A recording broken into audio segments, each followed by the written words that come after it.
If you're dealing with a high conflict, narcissistic, whatever the heck, ex in family court, you have probably thought to yourself at least once, why am I paying so much for a lawyer? Maybe I should just represent myself. Maybe your attorney's too expensive. Maybe they don't fully understand the manipulation. Maybe you feel like no one else understands your case like you do, and you could do a better job. And here's the thing, sometimes people do go pro se and it works out for them. I myself have represented myself successfully in court. But there are some very real risks that people do not talk enough about. So in this video, I'm going to walk you through the real pros and cons of going against a high conflict narcissist one by one, because almost every advantage comes with a downside. And make sure to stick around to the end, because I'm also going to share the 3 things you absolutely need before ever considering representing yourself, plus a hybrid strategy most people don't even realize exists and can save them money without foregoing all professional legal advice.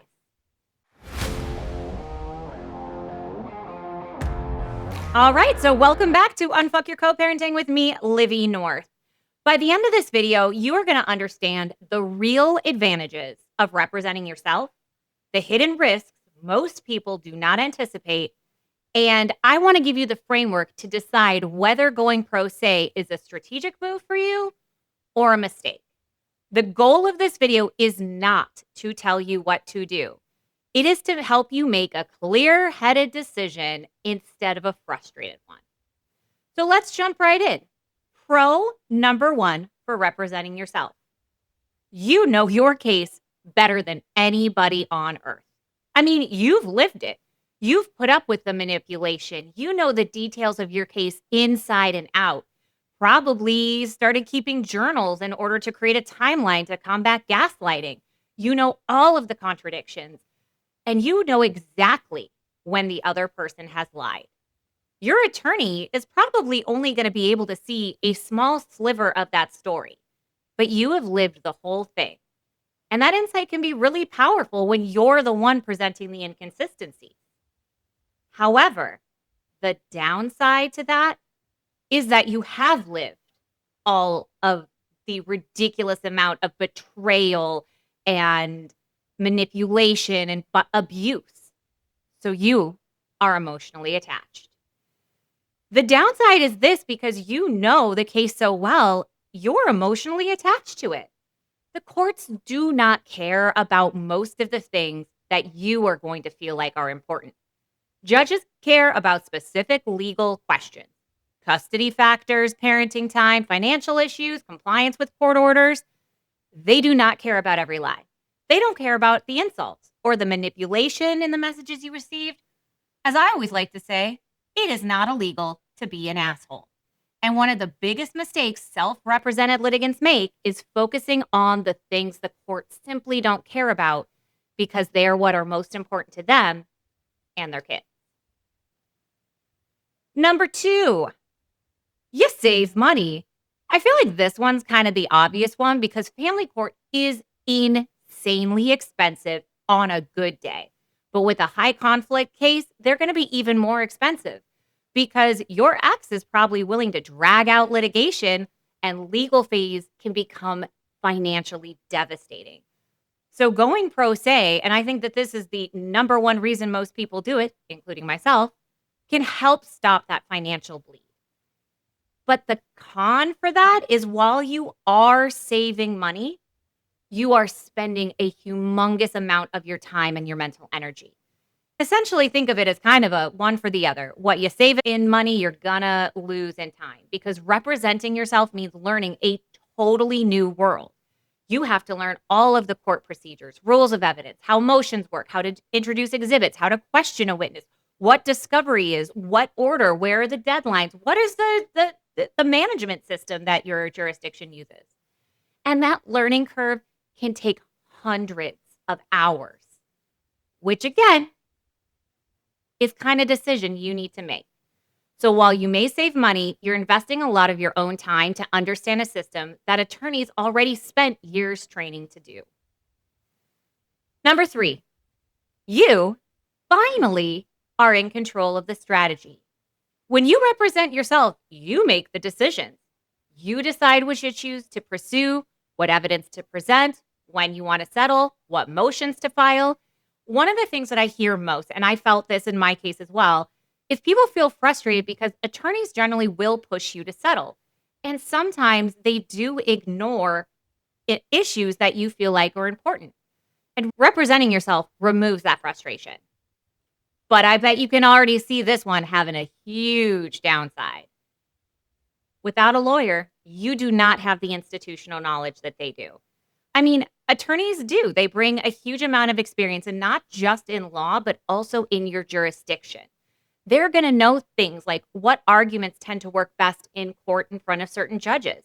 They're going to know if a motion is worth filing, not just can you, is it worth it? They're going to be able to tell you what's going to annoy the court more than help. And when pushing an issue is probably going to backfire on you. So, for example, there might be a situation where filing a motion to compel makes more sense, and another where actually you could have just skipped right to the motion for sanctions, and that's going to be more effective. And those strategic calls are going to come from experience. And in addition to that, not only are you going to lose that background, but they're also going to be giving you the hard advice that you might not want to hear. And so if you are choosing your own strategy, while that might be freeing and you might not have the unwanted pressure of somebody just forcing you to settle, it also might be the case where you really should. And they are trying to talk you into something that is actually in your best interest, even though your emotions can't kind of let you see the forest for the trees. Pro number 4, and this is going to be for my people who are lifelong learners. You're going to learn a new skill. Representing yourself forces you to learn about the legal system. I mean, I came out saying I wanted a honorary law degree because of all of the stuff that I learned. You're going to learn how the court functions, how to argue in front of a judge, how the legal arguments are structured, how to introduce evidence, all of these things. And for some people, including myself, that knowledge can be incredibly empowering. But as I'm sure you can guess, the downside to that is that it is not an intuitive system and your narc is going to weaponize it. It is not designed for pro se litigants. This is one of the most incredibly complex systems there is, written in a language that is adjacent to English, but not quite. And it's a world where procedures matter, deadlines matter, evidence rules matter. And high conflict personalities are often going to exploit every single one of those rules. And if they know you are not represented, you bet your bottom dollar they are going to be throwing even more things your way. Whether or not you're represented, they're probably going to be doing these things, but without representation, they're going to have even more motivation too, because they're going to believe this is going to be the thing that buries you. Things you can expect: excessive motions, overwhelm with your filings, insane discovery requests, raising procedural objections over really stupid things, and trying to derail hearings. Another reality that people don't anticipate when you don't have a lawyer is that settlement actually becomes significantly harder. So as many of you know, most divorces are settled out of court, meaning both parties and their attorneys generally come to an agreement and they sign something before a judge has to make the decision. Whether or not you want to settle has a lot to do with how long it's going to take, how much money you have, and how far apart you are on issues. But if you want any chance of settling, many opposing attorneys will not negotiate directly with self-represented litigants. This might have to do with ethical concerns, fear of accusations of coercion, or simply just because it complicates communication. Also, their client might be telling them not to talk to you. So that means if you want to settle, you got to work directly with the ex who you're going to court for, who's probably absolutely not going to do it.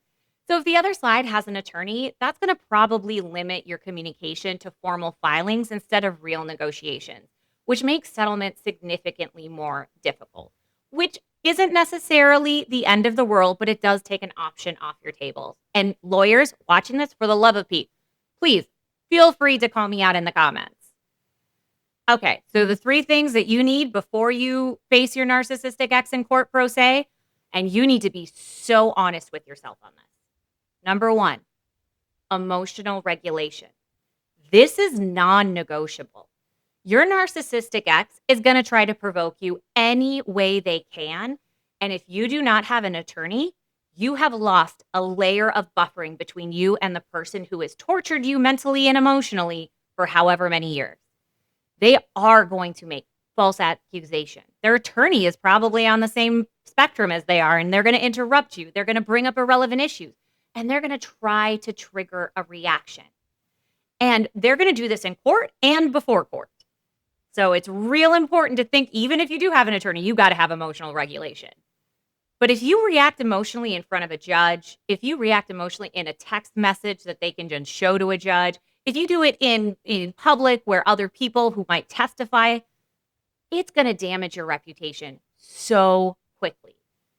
So people who are successful in representing themselves can focus on the procedure and put the emotion aside. If you be honest with yourself, and there is no shame if you can't do that right now, but if you can't, I would seriously recommend reconsidering representing yourself. Number 2, extreme organization. High conflict cases create an insane amount of chaos.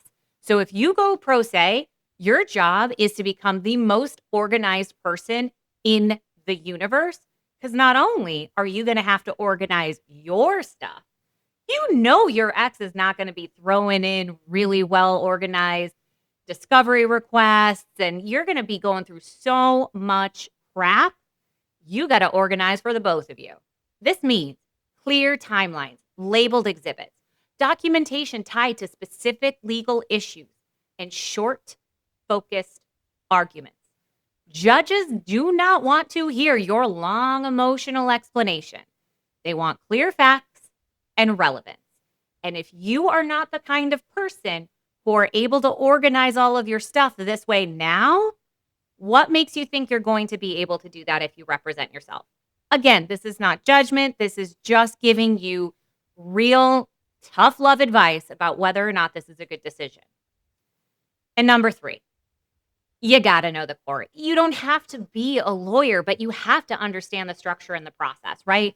I mean, everything from how to introduce evidence, how a witness is questioned, how motions work, and what that judge is actually going to need to decide your issue. And without that foundation, I don't care how strong your case is, it can fall apart.